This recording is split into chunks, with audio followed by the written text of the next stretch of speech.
Hello. Welcome to Examining Fictional Heroes and the authors behind them. My name is Wayne Browder. The last time that we discussed Sons of the Hawk by Robert E. Howard, the party that had captured Stuart Brent had finally reached Rub-El-Harami. Shirkuh was with them and had to prove his worthiness to enter the city. We also, at that time, met the character Alafdal Khan, who spoke for Shirkuh at the gate so that he could get in. And at this point, they are just entering the city. A disturbance in the crowd ahead of them interrupted him. The people in the square had massed thickly about the troop, slowing their progress and growling ominously at the sight of Brent. Curses were howled and bits of offal and refuse thrown. And now, a scarred Shinwari stooped and caught up a stone, which he cast at the white man. The missile grazed Brent's ear, drawing blood. And with a curse, Shirkuh drove his horse against the fellow, knocking him down. A deep roar rose from the mob, and it surged forward menacingly. Shirkuh dragged his rifle from under his knee, but Alafdal Khan caught his arm. "Nay, brother, do not fire. Leave these dogs to me." He lifted his voice in a bull's bellow which carried across the square. "Peace, my children. This is Shirkuh of Jubal-Jawar, who has come to be one of us. I speak for him. I, Alafdal Khan."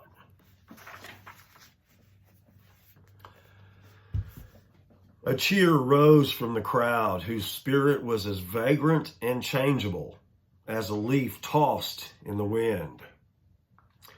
Obviously, the Waziri was popular in Rub-El-Harami, and Brent guessed why, as he saw Alafdal thrust a hand into a money pouch he carried at his girdle.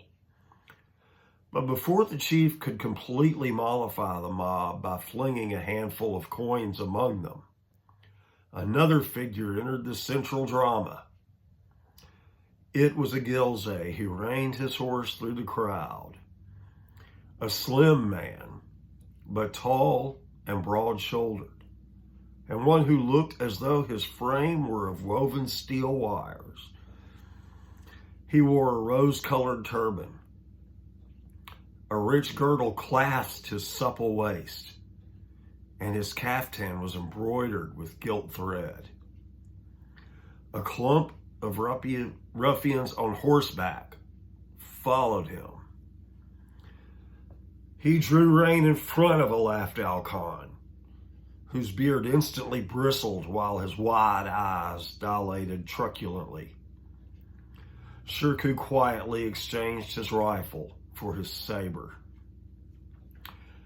"That is my man your Kurd rode down," said the Ghilzai, indicating the groaning ruffian now dragging his bleeding hulk away. "Do you set your men on mine in the streets, Alafdal Khan?" The people fell tensely silent, their own passions forgotten in the rivalry of the chiefs. Even Brent could tell this was no new antagonism, but the rankling of an old quarrel. The Ghilzai was alert, sneering, coldly provocative. Alafdal Khan was belligerent, angry, yet uneasy. "Your man began it, Ali Shah," he growled.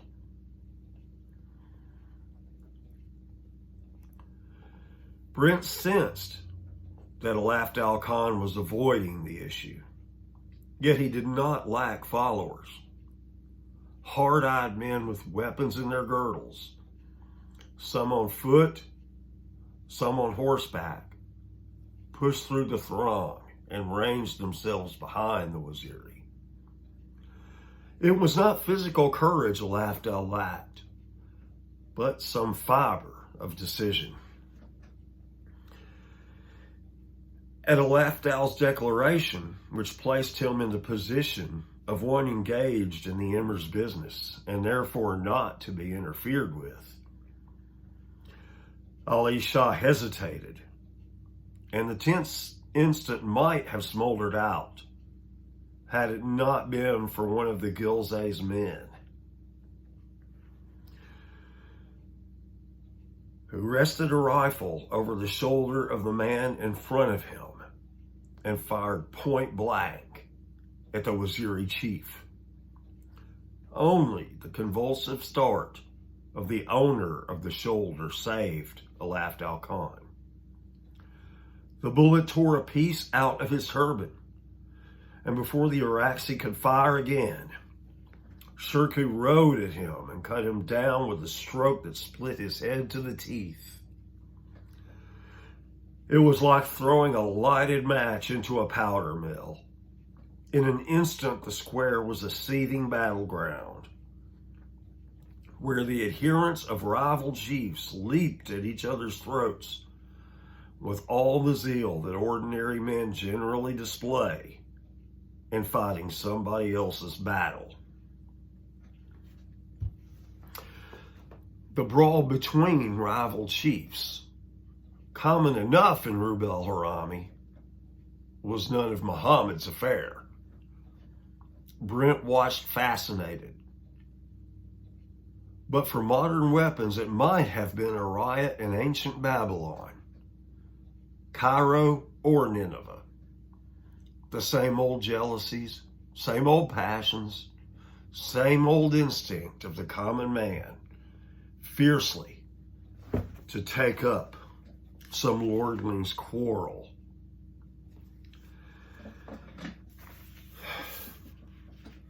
And then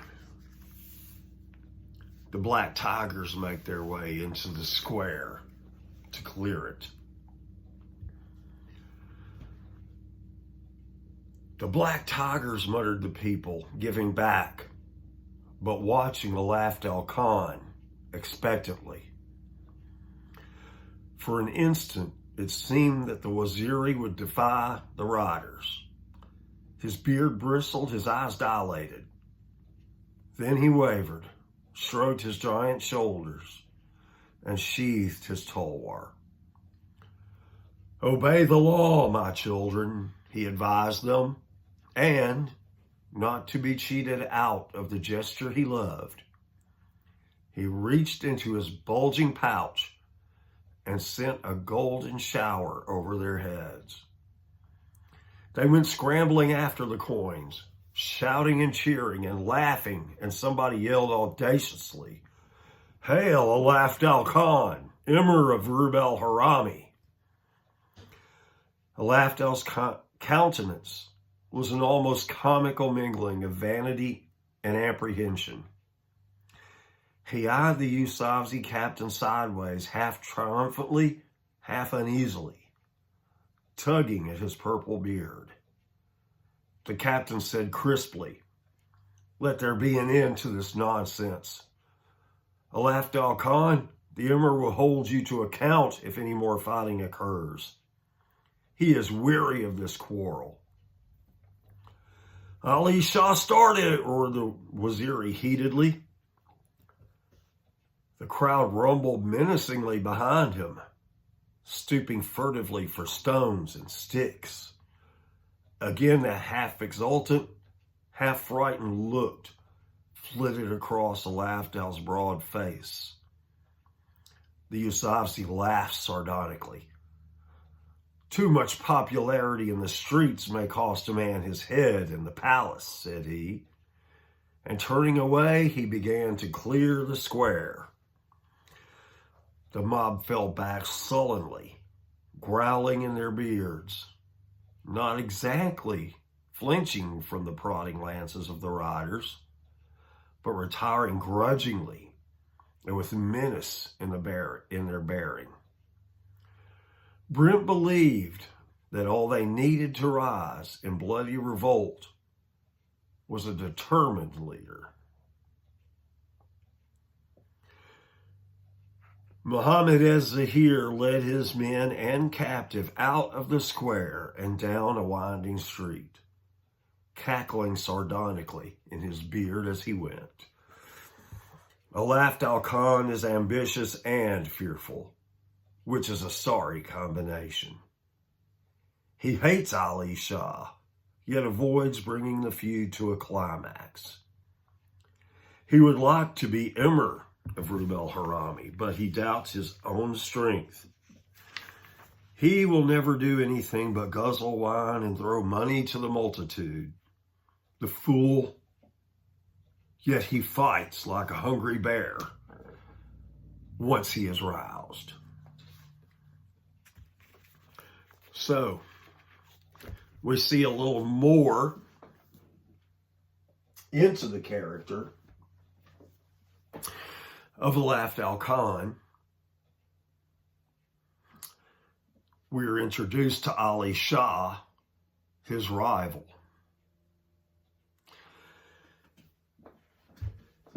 And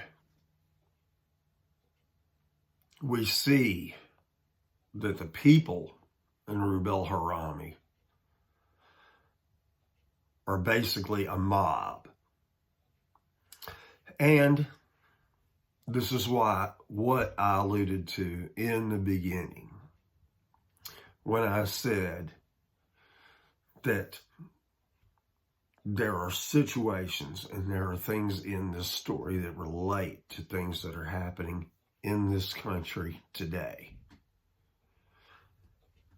We just got finished seeing mobs protesting on college campuses and things of that nature. We've seen mobs before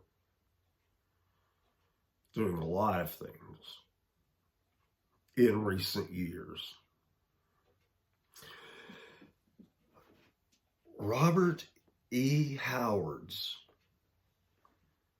insight into men was phenomenal. And so is his insight into the mind of the mob. It's very revealing. Thank you for listening. I appreciate it. I hope you all have a good night.